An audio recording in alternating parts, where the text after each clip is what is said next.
अस्सलाम वालेकुम भाजी। ਕੀ ਹਾਲ ਆ ਵੀਰੇ? ठीक हाँ ਅਸੀਂ ਤਾਂ ਕੱਲ ਫਿਰ ਸਫਾਇਆ ਹੀ ਕਰਤਾ करता सी सफाया। ਅਸੀਂ ਉਹਦਾ ਵੀ ਸਫਾਇਆ ਕੀਤਾ, हाँ ਗੱਡੀ ਵੀ ਅਸੀਂ ਫੂਕ ਦਿੱਤੀ ਆ, हुण ਟਰੈਕਟਰ की ਫੂਕ कीता ਦਿੱਤੀ। फिर?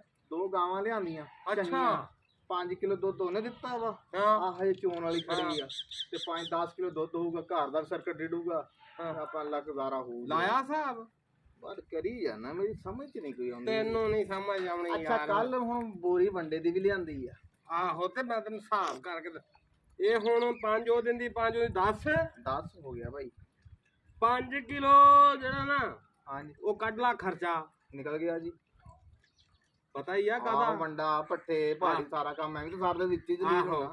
ਪਿਛਾ ਰਹਿ ਗਿਆ 5 ਕਿਲੋ। 5 ਕਿਲੋ ਰਹਿ ਗਏ। 5 ਕਿਲੋ ਦੇ ਵਿੱਚੋਂ ਕਿੰਨਾ ਘਰ ਨੇ ਇਸਤੇਮਾਲ ਘਰ ਚ? 3 ਕਿਲੋ ਸਾਡਾ ਲੱਗ ਜਾਂਦਾ। ਹੈ 3 ਕਿਲੋ 3 ਕਿਲੋ ਤੁਹਾਡਾ ਲੱਗ ਗਿਆ 3 ਕਿਲੋ ਸਾਡਾ ਲੱਗ ਤੇ ਪਿਛਾ ਰਹਿ ਗਿਆ 2 ਕਿਲੋ। 2 ਕਿਲੋ 2 ਕਿਲੋ ਬਚਿਆ 2 ਕਿਲੋ ਬਚਦਾ ਬਕਾਇਆ।